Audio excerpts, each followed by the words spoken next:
అందరికీ నమస్కారం. నా పేరు రమ. మనసు మాట వినదు. నాలుగో భాగం. రచయిత తనూష రెడ్డి గారు. ఇంకా 3 రోజుల ట్రిప్ అర్జున్ చేసే చిలిపి పనులు తెలియక తను స్టే చేస్తున్న రూమ్‌కు వెళ్ళిన ఆమెకు ఎముకలు గడ్డకట్టే చలిగాలి తగులుతుంది. What the hell!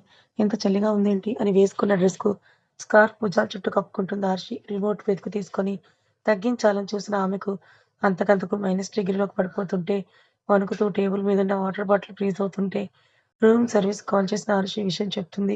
VIP person కాబట్టి మేనేజర్‌నే స్వయంగా రూమ్ సర్వీస్ బాయ్ తీసుకొని వెళ్లి ఏసీ బాగు చేయించాలని చూస్తాడు కానీ అవ్వదు. ఆరుషికి ఆ సహనం ప్లేస్‌లో చిరాకొచ్చేత్తి నాకు వేరే రూమ్ కావాలని అడుగుతుంది. సో సారీ మేడం ఈ టైమ్స్‌లో అన్ని సూట్ రూమ్స్ ఫుల్డ్ అని మేనేజర్ చెప్తుంటే కోపంగా చూస్తుంది ఆరుషి. వాట్ హ్యాపెండ్ మేనేజర్ అని కూల్‌గా అప్పుడే అక్కడికొచ్చిన అర్జున్ అడుగుతాడు. Good evening sir. అది మేడం రూమ్‌లో ఏసీ ప్రాబ్లమ్ -డిగ్రీలో రూమ్ టెంపరేచర్ పడిపోయింది. ఎంత ట్రై చేసినా పని చేయట్లేదు. వేరే రూమ్స్ కూడా ఈ టైంలో అవైలబుల్‌గా లేవని అపాలజీగా చెప్తాడు మేనేజర్. ఆర్షి వైపు సైడ్ స్మైల్ ఇచ్చి చూశాడు Arjun. If you don't mind తను నా రూమ్‌లో ఈ నైట్ స్టే చేయొచ్చు. నేనేం అనుకోనని తన విశాల హృదయం చాటుకుంటాడు అర్జున్. నో థాంక్స్ స్ట్రేంజర్స్‌తో రూమ్ షేర్ చేసుకునే అలవాటు నాకు లేదని కోపంగా అరుస్తుంది హర్షి. మేనేజర్ ఇద్దరిని మార్చి చూస్తుంటే మొన్నే కదా మీ ఫాదర్ మిమ్మల్ని నాకు పరిచయం చేశారు. ఈరోజు మార్నింగ్ కూడా రొమాంటిక్ డేట్ జరిగింది. ఇంతకు ముందు కలిసి డిన్నర్ చేశాం కూడా. మీకు మర్చిపోయేలాంటి డిసీజ్ ఏమైనా ఉందా మిస్ ఆరుషి అని అడుగుతాడు అర్జున్. ఆరుషి కావాలని చేస్తున్నాడని మనసులో తిట్టుకొని కోపంగా చూసి ఫైన్ నేను ఇప్పుడే చెకౌట్ చేస్తున్నాను. నేను వేరే హోటల్ చూస్ చేసుకుంటానని ఆరుషి వెళ్తుంటే సారీ మేడం క్యాబ్స్ ఇంటికి వెళ్ళిపోయాయి. ఈ టైంలో ఏవి మీకు దొరకవని మేనేజర్ అంటాడు. సారీ చెప్పడం తప్ప ఇంకేం రాదా మీకు అని ఆరుషి అరిస్తే మేనేజర్ నాకు నిద్రొస్తోంది త్వరగా ఏదో ఒక మాట చెప్తే ఆవిడ నేనెళ్ళిపోవాలని అంటాడు Arjun. Madam please try to understand.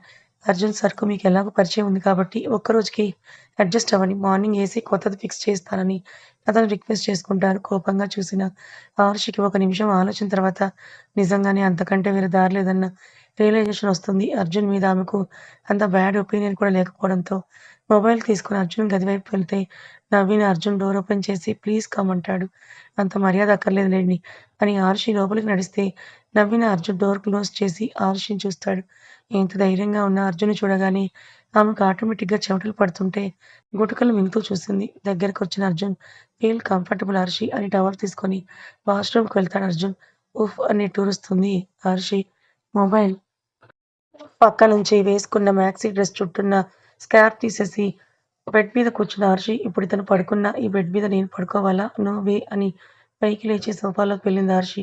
Fresh అయ్యి వచ్చాడు అర్జున్. టవల్‌లో ఉన్న అతన్ని చూసి కళ్ళు పెద్దవి చేసి వాష్‌రూమ్‌లోనే డ్రెస్ వాష్ వేసుకొని రావచ్చు కదా! నాకీ టార్చర్ తప్పేదని అటు తిరిగి అంటుంది హర్షి. ఎక్స్‌క్యూజ్ మీ తమరే నా రూమ్‌లో ఉన్నారని మర్చిపోకండి. నా రూమ్‌లో నేను నాకు నచ్చినట్టు కంఫర్టబుల్‌గా ఉంటానని అంటాడు. అర్జున్ కోపంగా చూస్తూ ఎన్ని సార్లు ఫ్రెష్ అవుతారండి? రాళ్ళు కొట్టడానికి వెళ్లారా? ఏసీలోనే స్టైల్‌గా తిరుగుతున్నారు కదా! అని పెంకిగా అరుస్తుంది హర్షి. నాకు లేని నొప్పి నీకెందుకు హర్షి? నువ్వొచ్చి నా ఒళ్ళు రుద్దుతున్నట్టు ఏంటా విసుగు? అని అన్నాడు Arjun. Arjun hold your tongue అని నేనెందుకు నీ ఒళ్ళు రుద్దుతానని పైకి లేచి అతని మీదకు వెళ్తుంది హర్షి. ఏమో ఆ రోజు కూడా వస్తుందేమో ఎవరికి తెలుసు? 3 రోజుల క్రితం హైదరాబాద్‌లో ఉన్నావు. ఇప్పుడు కొచ్చిన్‌లో నా రూమ్‌లో నా పక్కనున్నావు. ఇదే డెస్టినీ అంటే అని అన్నాడు అర్జున్ తనదైన స్మైల్‌తో. కోపంగా చూసిన ఆరుషి మొహం తిప్పేసి నోట్లో వచ్చిన తిట్లన్నీ తిట్టుకుంది. ఆమె కోపాన్ని చూస్తూ ఎంజాయ్ చేస్తూనే ట్రాక్ వేసుకున్న అర్జున్ టీ షర్ట్ కూడా తీసుకొని వేసుకొని అద్దంలో చూసుకుంటూ ఆరుషిని చూశాడు. చేతులను ఒకటి చేసి నలుపుకుంటూ అటు తిరిగి నోట్లో తిట్టుకుంటోంది. పెదాలు మాత్రమే కదులుతుంటే నవ్వుని ఆపుకుంటూ ఫ్రెష్ అవ్వొచ్చుగా అని అన్నాడు అర్జున్. అక్కర్లేదు. ఆల్రెడీ అయ్యి కడుపు నిండా తిన్నాను కూడా. మీలా అతిశుభ్రత పాటించే అలవాటు నాకు లేదులేనని సోఫాలోని కాళ్ళు ముడుచుకొని కళ్ళు మూసుకుంది హర్షి. అప్పుడే పడుకుంటున్నావా? అని అర్జున్ అంటే లేదండి. కళ్ళు మూసుకొని డ్రీమ్స్ కంటున్నాను. వచ్చి జాయిన్ అవుతారా? అని విసుగ్గా అడుగుతుంది హర్షి. వద్దులే హర్షి. నీతో నా డ్రీమ్స్ కొంచెం డార్క్‌గా ఉంటాయి. బాగోదని అర్జున్ క్యూట్‌గా చెప్తే అసలేంటి నీ ఉద్దేశం? పైకి లేచి అర్జున్ మీదకి పోతుంది హర్షి. బెడ్ ఎడ్జ్ దగ్గరున్న అర్జున్ హర్షిని చూస్తూ నా ఉద్దేశం చెప్పాలనే ఉంది కానీ ఇప్పుడు కాదు. టైం చూసి చెప్తున్నానని అర్జున్ అదే చిరునవ్వుతో అంటే డౌట్‌గా చూస్తున్న హర్షి నిజం చెప్పు అర్జున్ ఏసీ పాడవడం, నేను ఈ గదిలో స్టే చేయడం, ఇందాక టేబుల్స్ అన్నీ రిజర్వ్డ్ ఇదంతా నీ ప్లానే కదా! అంటుంది హర్షి. ఇది మరీ బాగుంది మిస్ హర్షి. పోనీలే ఆడపిల్ల నాకున్న హెల్పింగ్ నేచర్‌తో హెల్ప్ చేస్తే నా మీద నిందలు వేస్తున్నావా? సో సాడ్ అని బాధగా మొహం పెడుతూ అన్నాడు అర్జున్. నమ్మకం కుదరక చూసింది ఆర్షి. "నీకిదొస్తే పడుకో, లేదా కబుర్లు చెప్పుకుందాం" అని అన్నాడు అర్జున్. కోపంగా చూసి సోఫాలోకి వెళ్ళింది ఆర్షి. "బెడ్ మీద పడుకో ఆర్షి" అని అర్జున్ అంటే, "నో థాంక్స్" అని చెప్పి కళ్ళు మూసుకుంది ఆర్షి. నవ్వుతూ చూశాడామెను. లేట్ నైట్ అవ్వడంతో అర్జున్ మొబైల్‌లో రేపున్న మీటింగ్ షెడ్యూల్ చూసుకొని లైట్స్ ఆఫ్ చేశాడు. ఉలిక్కిపడి లేచిన ఆర్షి, "ప్లీజ్ లైట్స్ ఆఫ్ చేయకు.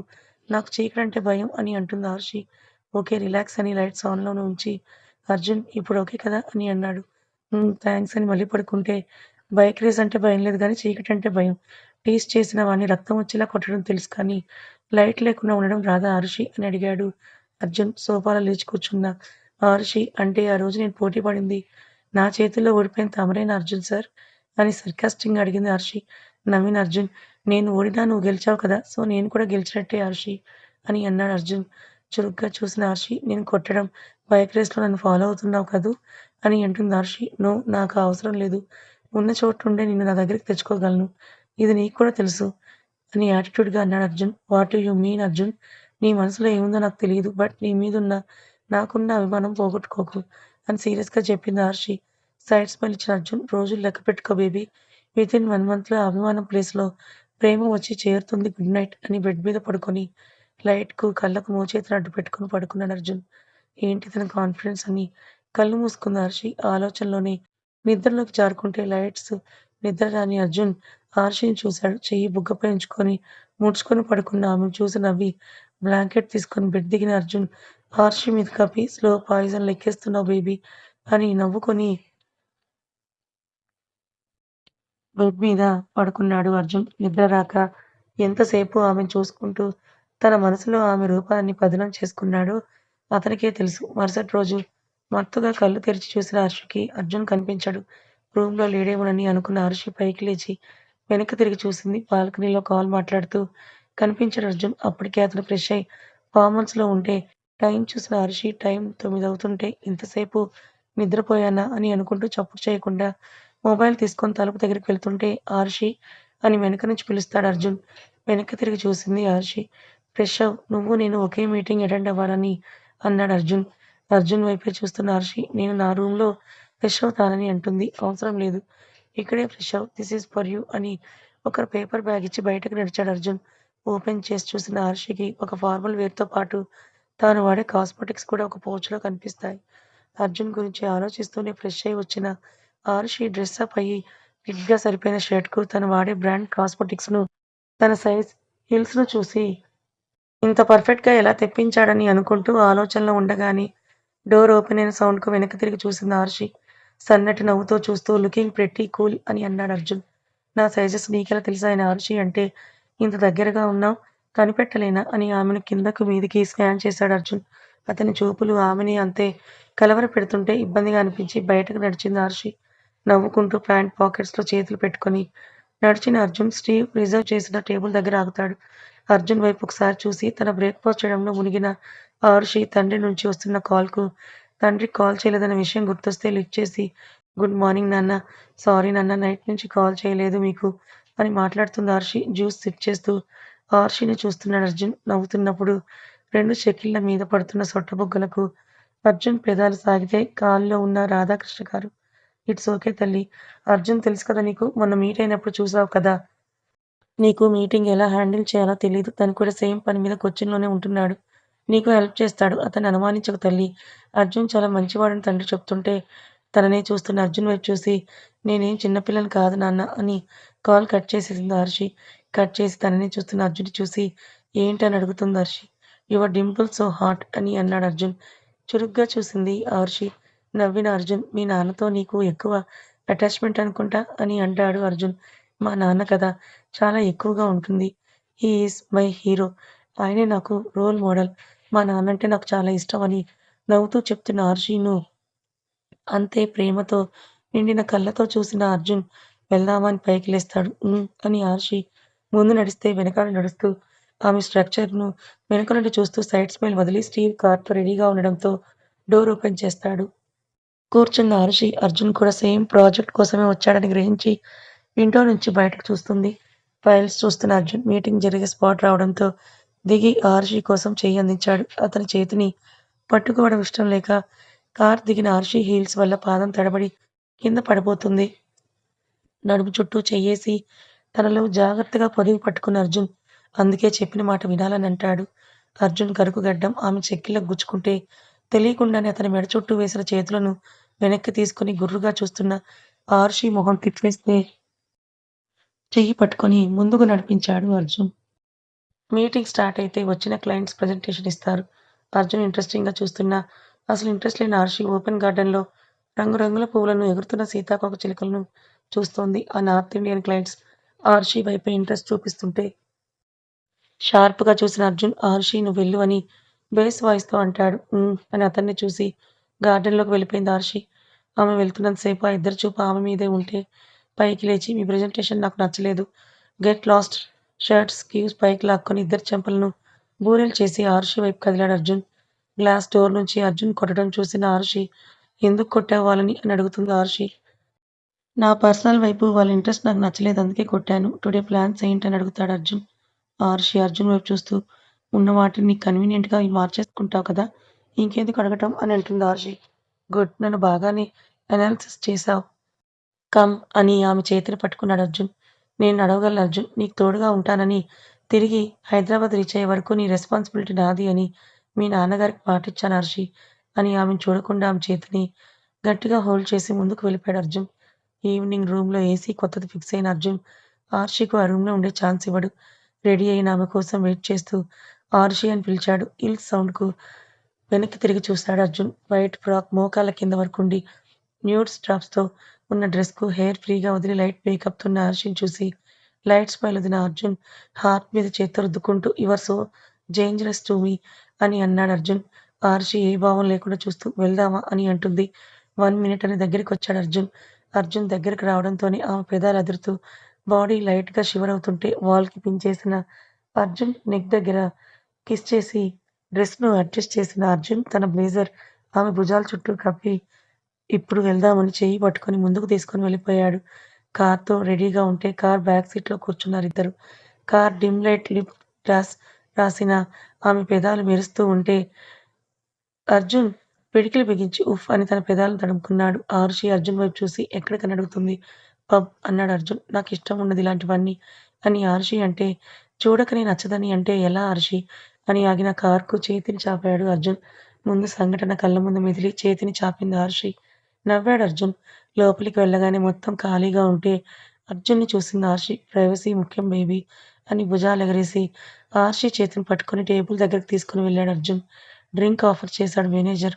నో నీడ్ అని అర్జున్ అంటే ఆర్షి అర్జున్ వైపు చూస్తూ డ్రింకింగ్ హ్యాబిట్ లేని ఉత్తముడు అర్జున్ సార్ అని అంటుంది. I don't drink Arshi. నిజంగానే నేను జెంటిల్‌మన్‌ని. నీ కంటికి మాత్రమే నేను బ్యాడ్ బాయ్‌గా కనిపిస్తున్నానని కాసేపటికి పైకి లేచి ఆమె చేతిని పట్టుకొని స్టేజ్ వైపు తీసుకొని వెళ్ళాడు అర్జున్. వెనక లైవ్‌లో రొమాంటిక్ మ్యూజిక్ ప్లే అవుతుంటే అర్జున్ డోంట్ నాకు డాన్స్ రాదని ఆరుషి అంటే ఐ యామ్ హియర్ బేబీ అని నడుము చుట్టూ చెయ్యేసి దగ్గరకు పొదుముకున్నాడు అర్జున్. అర్జున్‌ని మొదటిసారి చూసిన అదే ఫీలింగ్ మళ్ళీ ఆరుషిలో కలుగుతుంది. ఎందుకు నా మనసు తన చేతి స్పర్శకి లొంగిపోతుంది. అర్జున్‌ని కలిసిన ప్రతిసారి నాకింతకు ముందు పరిచయం ఉన్న భావన కలుగుతోంది. ఎందుకు నేను ఇతనికి దూరంగా ఉండలేకపోతున్నానని ఆమె ఆలోచనలో ఆమె ఉంటే చెవి దగ్గర రిలాక్స్ బేబీ అని మెల్లిగా కదులుతూ ఆర్షి మెడపంపులో డీప్‌గా స్మైల్ చేస్తాడు అర్జున్. ఒంట్లో నరాలన్నీ జివ్వున లాగినట్టుగా అనిపిస్తుంటే గట్టిగా కళ్ళు మూసి తెరిచిన ఆర్షి అర్జున్ ఛాతీ మీద చేతులేసింది. ఆమె కళ్ళలోకి చూస్తూ ఎందుకు నేను నీ వైపు అట్రాక్ట్ అవుతున్నానో నువ్వే సమాధానం చెప్పాలి ఆర్షి. నీ కళ్ళలోకి చూస్తున్న ప్రతి క్షణం నీ వలలో పడిపోతూనే ఉన్నాను. మెయిన్‌లీ నీ డింపుల్స్ సో కిస్‌ఫుల్. ఇక్కడే నా పెదాలను ఉంచేయాలనిపిస్తోంది. ఏదో మాయ ఉందే పిల్లా నీలో అని అర్జున్ ఆరుషి బుగ్గ కొరుకుతాడు. అప్పటి వరకు అర్జున్ మాయకు బానిసైన ఆరుషి చురుక్కుమన్న బుగ్గకు అతన్ని వెనక్కి నెట్టేసి దూరం జరుగుతుంది. అర్జున్ ఆరుషి వైపు చూస్తుంటే నాకు నీ మీద నువ్వనుకునే ఫీలింగ్స్ లేవు. నీకు కూడా లేకపోవడమే బావుంటుంది మిస్టర్ అర్జున్ అని కార్ దగ్గరికి నడుస్తుంది ఆరుషి. డీప్ బ్రీత్ తీసుకొని స్టీవ్‌కు కాల్ చేసి కార్ తీయమని చెప్పిన అర్జున్ వెనకాలే వెళ్తాడు. దారిలో కూడా ఇద్దరి మధ్య మౌనం రాజ్యం ఏలితే కార్ రిసార్ట్ ముందు ఆగగానే హీల్స్ చేతిలో పట్టుకొని థాంక్స్ ఫర్ ఎవ్రీథింగ్ అని తన రూమ్ వైపు వెళ్ళిపోయిన ఆమె మేనేజర్‌ను పిలుస్తుంది. రూమ్ ఓపెన్ చేయించి కొత్త ఏసీ ఎలా పనిచేస్తుందో చూపించి వన్స్ అగైన్ సారీ మేడమ్ అని అంటాడతను. ఇట్స్ ఓకే మీరు వెళ్ళండి అని డోర్ గది క్లోజ్ చేసుకునే సమయానికి అర్జున్ చీకటంటే భయమన్నావు అంటాడు. చీకటంటే భయం ఒంటరిగా ఉండటానికి కాదని అతని మొహం మీద తలుపేసిన ఆరుషి డీప్ బ్రీత్ తీసుకొని బెడ్ మీద కూర్చొని నో నేను తనకి అట్రాక్ట్ అవ్వకూడదని వాష్‌రూమ్‌కి వెళ్ళినా, ఆమె ఫ్రెష్ అయ్యి నైట్ డ్రెస్ వేసుకొని తండ్రికి కాల్ చేసి లైట్ ఆన్‌లోనే ఉంచుకొని నిద్రపోతుంది. ఆర్షి పడుకున్న సోఫాలోనే పడుకున్న అర్జున్‌కు ఆమె మేని పరిమళం గట్టిగా తగులుతుంటే, ఉఫ్! ఈ అమ్మాయి నన్నేదో చేసేలా ఉందని బెడ్ దగ్గరికి కాసేపు కాల్స్ మాట్లాడి పడుకుంటాడు. మార్నింగ్ అతను లేచేసరికి ఆరుషి తిరిగి హైదరాబాద్ వెళ్ళిపోయిందని స్టీవ్ ద్వారా తెలుస్తుంది. కొంచెం బాధగా అనిపించినా ఆమెతో తనకి ఒక్కరోజు స్వీట్ మూమెంట్స్ ఉండడంతో తాను కూడా ఆ రోజు నైట్‌కే హైదరాబాద్ చేరుకుంటాడు అర్జున్. తల్లి ఆరుషి వచ్చేసావా బంగారం అని రాధాకృష్ణ గారు ఆరుషిని గుండెలకు హత్తుకుంటే, ఆ నాన్న మిమ్మల్ని చూడాలనిపించి వచ్చేసానని ఆరుషి అంటుంది. నా బంగారు తల్లని రాధాకృష్ణ గారు మురిస్తే, నేను కూడా ఒక్కదాన్ని ఇక్కడ ఉన్నానే రాక్షసి. నాన్నుంటే ఇంకెవరు కనిపించరు నీకని ఉమా నిష్ఠూరంగా అంటుంది. లేదమ్మా! నాన్నంటే ఇంకొంచెం ఎక్కువే ఇష్టం అంతే అని ఆర్షి అంటుంది. మోహన్ భార్య కుమారి ఆర్షి 2 రోజులకే చిక్కినట్టు కనిపిస్తున్నావు ఏంటమ్మా? అని అంటుంది. నా మీద ప్రేమతో మీకు నేనలా కనిపిస్తున్నాను అత్తా. నేను బాగా ఎంజాయ్ చేశానని అర్జున్‌ని తలుచుకుంటూ అంటుంది ఆర్షి. ఆర్షి ఎప్పుడొచ్చావు తల్లీ? మోహన్ తల నిమిరితే ఇప్పుడే మావయ్య అని నవ్వుతూ అంటుంది Arshi. I miss you Arshi అని రంజిత్ ఆర్షి భుజం చుట్టూ చెయ్యేసి అంటే ఇబ్బందిగా అతని చేతిని తీసేసి ఆకలేస్తోందమ్మా అని డైనింగ్ టేబుల్ దగ్గరికి నడుస్తుంది. అందరికీ వడ్డిస్తున్న ఉమ, ఆర్షి ఈ సంవత్సరం నీ పెళ్లి చేసేయాలని నేను, మీ నాన్న ఫిక్స్ అయ్యాం. ఏమంటావ్? అని అడుగుతుంది తల్లి. నాన్న అమ్మ చెప్తోంది నిజమా? అని తండ్రిని చూస్తుంది ఆర్షి. అవును తల్లి. కానీ నీకు నచ్చకుండా ఏది జరగదమ్మా అని రాధాకృష్ణ గారంటే మీకు నచ్చేది ఏదైనా నాకు నచ్చుతుంది నాన్న. మీ ఇష్టం అని నవ్వుతూ చెప్పిన ఆరుషి గదికి వెళ్ళిపోతుంది. మోహన్, రంజిత్ ఒకరి మొహాలొకరు చూసుకుంటే రంజిత్ సైడ్ స్మైల్ ఇస్తాడు. మోహన్ కళ్ళార్పి భోజనం చేయడంలో పడితే అన్నయ్య ఏంటి ఆలోచిస్తున్నావు పెరుగు వేయనా? అని అడుగుతుంది ఉమ. ఆ! వెయ్యి ఉమ అని మోహన్ అంటే తను తినడం అవ్వడంతో లేచి గదికి వెళ్ళిపోయిన రాధాకృష్ణ బిజినెస్ విషయాలు కాసేపు మాట్లాడి డైరీ చేతిలోకి తీసుకొని ఏదో రాస్తారు. ఏవండీ పాలు తీసుకోండి అని వస్తుంది ఉమ. ఉమ నీతో మాట్లాడాలి కూర్చో అని అంటారు. రాధాకృష్ణ గారు, ఉమగారు భర్తకు ఎదురుగా కూర్చుంటే ఆర్షిని దూరం పంపడం నాకిష్టం లేదు. అందుకే ఒక మంచి నిర్ణయం తీసుకున్నాను. నిజానికి ఈ నిర్ణయం ముందే తీసుకొనుండాల్సిందని రాధాకృష్ణ గారంటే ఇంతకీ ఏంటా నిర్ణయం అండి? అని అడుగుతుంది ఉమ. ఒక ఫోటో భార్య ముందుంచి ఇదే నా నిర్ణయం. ఇప్పుడు నీ నిర్ణయం కూడా చెప్పు అని రాధాకృష్ణ గారు ఫోటోలో ఉన్న వ్యక్తిని చూసి నవ్వుతూ నాకెప్పుడో ఇష్టమే. నేను టీవీలలో, మ్యాగజైన్‌లో చూసినప్పుడే మీ చిట్టి తల్లికి సరైన జోడని అనుకున్నానని అంటుంది ఉమ. మోహన్ నవ్వితే బావా అని వస్తాడు మోహన్. లోపలికి రా మోహన్ అక్కడే ఆగిపోయావే అని రాధాకృష్ణ గారు అంటే బావ మీతో మాట్లాడాలి. గార్డెన్‌లోకి వెళ్దామని అంటాడు మోహన్. బిజినెస్ విషయాలనుకున్న ఉమ బెడ్ మీద నడుం వాల్చి అబ్బాయి బావున్నాడు. దీనికి త్వరలో ముక్కుకు తాడు వేయబోయేవాడు రాబోతున్నాడు. ఇప్పుడు నా కోరిక తీరుతోందని నవ్వుకుంటూ అనుకుంటుంది. గార్డెన్‌లోకి నడిచినిద్దరూ చైర్స్‌లో కూర్చుంటే బావ ఆరుషికి పెళ్ళంటున్నారు కదా! నేను అన్ని ఏర్పాట్లు చేయనా? ఒకసారి ఆరుషి నిర్ణయం అడిగితే బావుంటుందని అంటాడు మోహన్. దేనికి ఏర్పాట్లు? దేనికి అమ్మాయిని అడగాలి మోహన్? అదే రంజిత్ అంటే ఇష్టం ఉందో లేదో అని మోహన్ మాట పూర్తి కాకముందే మోహన్ ఏం వాగుతున్నావు నువ్వు? అమ్మాయికి రంజిత్‌తో జత కట్టడం ఏంటి? నీ కొడుకు గురించి నాకేం తెలీదని అనుకుంటున్నావా? చెన్నై బ్రాంచ్ అప్పజెప్తే అక్కడ లేడీ స్టాఫ్‌తో సరసాలు మొదలుపెట్టి నష్టాల పాలు చేశాడు. లేని అలవాటంటూ లేదు. అలాంటి ఒక వెధవకి నా బంగారు తల్లిని ఎలా కట్టబెడతానని అనుకున్నావు? బావా! అసలు మీ స్థాయి ఏంటో మర్చిపోయి మాట్లాడకు మోహన్. అప్పుల పాలై ప్రాణం తీసుకుంటుంటే మీ చెల్లి మీ బాధను చూడలేక నా ఇంట్లో నీకు, నీ కుటుంబానికి స్థానం ఇచ్చాను. అది మర్చిపోకు. ఆరుషి పెళ్లి నేను నిర్ణయించిన అర్జున్ దేవ్ వర్మతోనే జరుగుతుంది. నా చిట్టి తల్లి చేతిని అందుకునే అర్హత అతనికే ఉంది. రాణి రాజు సొంతమవుతుంది గానీ కింద పని చేసేవాడికి కాదు. అన్నీ తెలిసి అన్నయ్య అని ప్రేమగా పిలిచే నా చెల్లెలి మొహం చూసి నీ కొడుకు బాగోతం బయట పెట్టలేకున్నాను. ఇకనైనా నీ కొడుకుని మారమని చెప్పు అని అసహనంగా ఇంట్లోకి నడిచారు రాధాకృష్ణ గారు. అవమానం. చెప్పుతో కొట్టినట్టు మాట్లాడిన రాధాకృష్ణ గారి మాటలతో మొహం కొట్టేసినట్టు అనిపిస్తే పగతో రగిలిపోతాడు మోహన్. దేనికోసం ఇన్ని రోజులు ఎదురుచూశానో అదే జరగనప్పుడు ఇక నువ్వెందుకు బావా! అని నవ్వుతూ కొడుక్కి మెసేజ్ చేశాడు మోహన్. ముందే అనుకున్న తిరుపతి ప్లాన్‌కు నాన్న నేను, అమ్మ తిరుపతి వెళ్ళేసి రామా? అని ఆరుషి అంటే సరే తల్లి నేను హోమ్ వర్క్ వెళ్ళేసొస్తాను. మనసెందుకో కుదురుగా ఉండట్లేదని అంటారాయన. ఏమైంది నాన్న హాస్పిటల్‌కి వెళ్దామా? అని ఆరుషి అంటే నువ్వుండగా నాకేమవుతుంది చిట్టి తల్లి. అమ్మతో వెళ్ళేసి రమ్మా అని ఆయన గుమ్మం వరకు వెళ్ళి వెనక్కి తిరిగి ఆరుషిని చూస్తారు. ఏమైంది నాన్న మీకు? అని ఆరుషి అడిగితే ఏం లేదమ్మా ఇలా రా ఒకసారి అని కూతుర్ని దగ్గరికి తీసుకొని నుదుటి మీద ముద్దిచ్చి జాగ్రత్త తల్లి. నాకిచ్చిన మాట ఎప్పుడు మర్చిపోకు. నా తర్వాత నా ఆశయం నీ ద్వారానే ఊపిరి తీసుకోవాలనంటారు రాధాకృష్ణ గారు. నా ఊపిరి ఆగే వరకు గుర్తుంటుంది నాన్న అని ఆరుషి అంటే రెడీ అయి వచ్చిన ఉమ మీరు కూడా వచ్చుంటే బావుండేదండి అని అంటుంది. ఇంకోసారి వెళ్దాంలే ఉమ. ఇప్పుడు కుదరదు లేటవుతోంది వెళ్ళండని అంటారు రాధాకృష్ణ గారు. సరే అని ఉమ, ఆరుషి కారులో కూర్చుంటే కారు కదిలింది. కారు కనుమరుగయ్యే వరకు చూసారు రాధాకృష్ణ గారు. కారులో కూర్చుంటే డ్రైవర్ కారు తీశాడు. కథ ఇంకా ఉంది. కథ నచ్చితే లైక్ చేయండి. Thank you so much.